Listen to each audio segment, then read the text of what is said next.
دیتا ہے جو مایوس ہو جاتے ہیں، جو اللہ کی قدرتوں کی چاہ ہی نہیں کرتے۔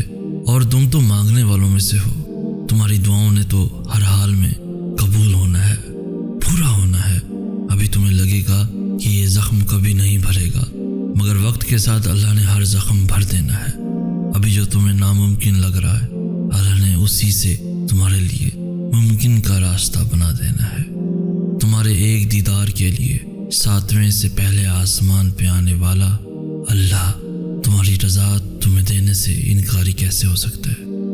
یہ دکھ صرف امتحان ہے تمہارا، اس کے بعد آزمائش کا یہ سلسلہ ہمیشہ کے لیے ختم ہو جانا ہے۔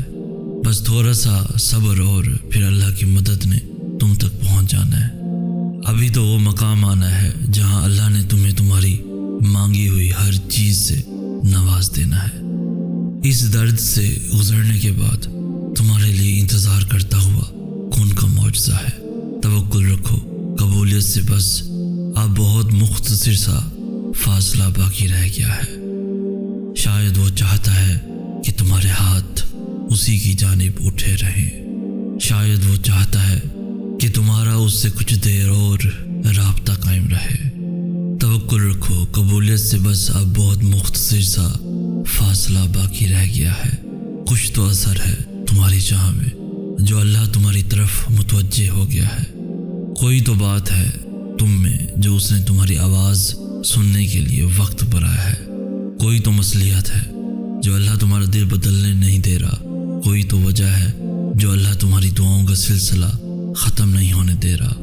تمہاری اتنی کوششوں کے بعد بھی اگر قبولیت کا خیال نہیں مٹ سکا تو کوئی تو حکمت ہے جو اللہ نے تمہیں اب تک اسی دعا پہ اٹکا رکھا ہے۔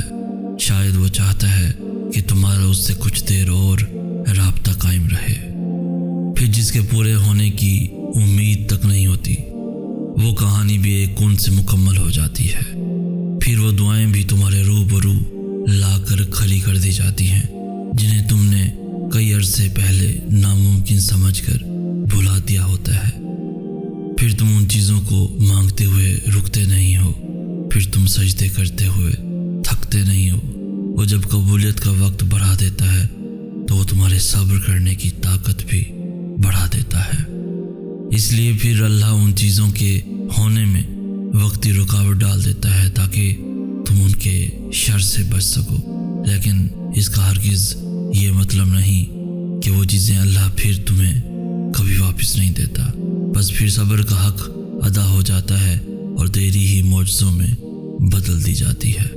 کچھ چیزوں کا اس وقت ملنا بہتر نہیں ہوتا جس وقت تم ان کی خواہش کر رہے ہوتے ہو۔ اللہ جب تمہارے حصے میں انتظار لکھتا ہے تو وہ تمہارے حصے میں اس انتظار کا کوئی نہ کوئی صلہ بھی لکھ دیتا ہے۔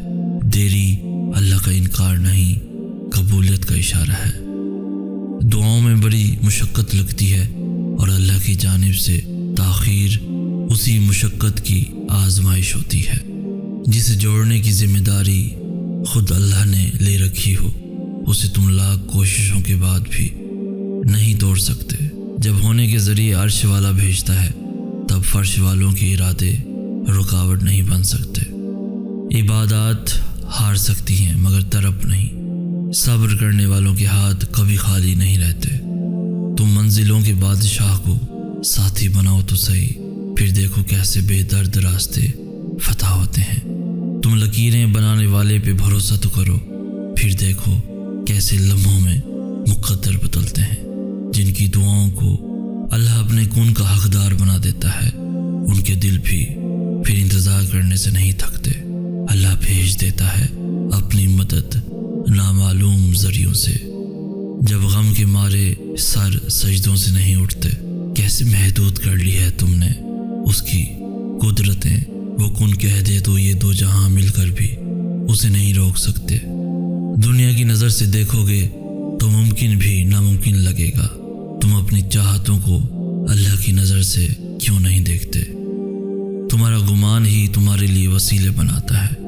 مایوس خیال رکھنے والوں کے لیے تم معجزے نہیں ہوتے۔ وہ بڑا رحیم ہے، اتنا رحیم کہ ایسی دیری تو لاتا ہی نہیں جس کے بعد تمہارے لیے قبولیت نہ ہو۔ پھر اختتام میں وہ تمہاری کھوئی ہوئی ہر چیز کو واپس اس کی جگہ پہ ہی رکھ دیتا ہے۔ صبر سے تڑپتا ہوا منظر بس اللہ کے کن کہنے سے پہلے تک ہی ہوتا ہے۔ زندگی کی یہ ٹھوکر بہت لازم تھی تمہیں اللہ کے روبرو کھڑا کرنے کے لیے۔ تمہاری چاہت سے دوری بہت ضروری تھی تمہیں اللہ کے قریب لانے کے لیے۔ اگر معجزے نہ ہوتے تو وہ کن کا سلسلہ بناتا ہی کیوں؟ مقدر نہ بدلتا تو وہ دعاؤں سے تمہیں ملواتا ہی کیوں؟ پھر جب کہانی بے بسی کے مقام پہ آ کر کھڑی ہو جاتی ہے تب وہ تمہیں معجزوں کا راستہ دکھاتا ہے۔ وہ آزمائش اس لیے نہیں لاتا کیونکہ وہ تم سے مقابلہ کر کے تمہیں ہرانا چاہتا ہے، بلکہ وہ تو آزمائش اس لیے لاتا ہے تاکہ تم سمجھ سکو کہ یہاں مقابلہ تو بنتا ہی نہیں۔ اللہ تو ہمیں سب کچھ آسانی سے دے سکتا ہے، پھر وہ کیوں توڑتا ہے ہمیں؟ کیونکہ تم جب تک ٹوٹتے نہیں ہو تب تک اللہ سے جڑتے نہیں ہو۔ وہ اپنے راستے تک لانے کے لیے دنیا کے راستوں سے تمہیں گزارتا ہے۔ وہ عطا کرنے سے پہلے ایسی محرومیاں لاتا ہے جو تمہیں اس کے قریب رکھتی ہیں۔ پھر تم ان چیزوں کو مانگتے ہوئے رکتے نہیں ہو، پھر تم سجدے کرتے ہوئے تھکتے نہیں ہو۔ وہ جب قبولیت کا وقت بڑھا دیتا ہے تو وہ تمہارے صبر کرنے کی طاقت بھی بڑھا دیتا ہے۔ اس لیے پھر اللہ ان چیزوں کے ہونے میں وقتی رکاوٹ ڈال دیتا ہے تاکہ تم ان کے شر سے بچ سکو، لیکن اس کا ہرگز یہ مطلب نہیں کہ وہ چیزیں اللہ پھر تمہیں کبھی واپس نہیں دیتا۔ بس پھر صبر کا حق ادا ہو جاتا ہے اور دیری ہی معجزوں میں بدل دی جاتی ہے۔